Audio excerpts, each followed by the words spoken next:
ce document sur un phénomène. Regardez cet homme, ici photographié dans un cadre officiel après son élection, il y a 4 ans en Uruguay. Il s'appelle José Mujica et il est sans aucun doute le président de la République le plus modeste du monde.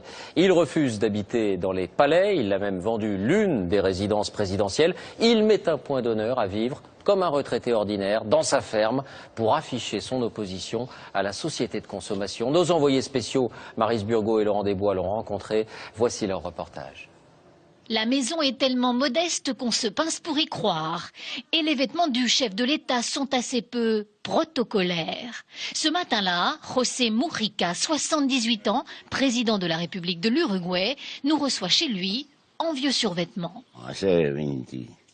Ça fait 28 ans que je vis là. Élu à la présidence en 2009, José Mujica n'a rien changé à son mode de vie. Comme autrefois, il boit le maté, cette infusion d'herbe très populaire en Uruguay. Et comme autrefois, il rentre chez lui tous les soirs, dans sa ferme. Il y a bien une maison pour le président avec un parc et tout ce qui va avec.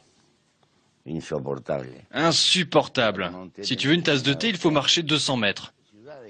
En Uruguay, le président reçoit un salaire mensuel de 9 000 €. Mujica n'en accepte que 1 000. Le reste est reversé à l'État. L'ex-guérillero d'extrême gauche est aujourd'hui un président totalement hors norme, un ovni politique façonné par ses années de prison sous la dictature militaire. J'ai dû vivre pendant 10 ans dans des conditions extrêmes.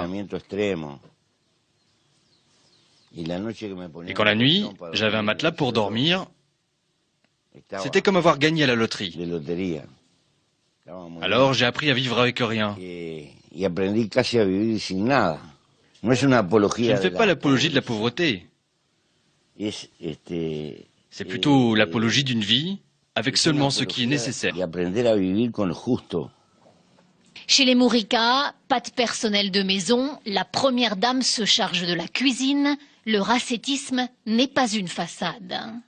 Ils prônent aujourd'hui tous les deux un socialisme matiné d'économie de marché et ils sont d'accord sur la place du couple présidentiel. Il y a eu des femmes de présidents qui ont joué ce rôle de première dame, mais moi je travaille, j'ai été élue sénatrice. Pour arriver jusqu'ici, il faut quitter Montevideo, la capitale de l'Uruguay, et emprunter ce chemin de terre rudimentaire. Entre 2 obligations présidentielles, Mujica donne volontiers un coup de main à ses voisins cultivateurs. Seul indice de la présence ici du chef de l'État, ces 2 officiers de sécurité. Dans son bureau présidentiel, ici au cœur de la capitale, il ne porte jamais de cravate. Un chef d'État atypique pour l'un des pays les plus stables d'Amérique latine. L'Uruguay affiche aujourd'hui une croissance économique honorable et un taux de chômage à moins de 6%. Mais c'est surtout dans les campagnes et les milieux les plus défavorisés que Mujica est très populaire.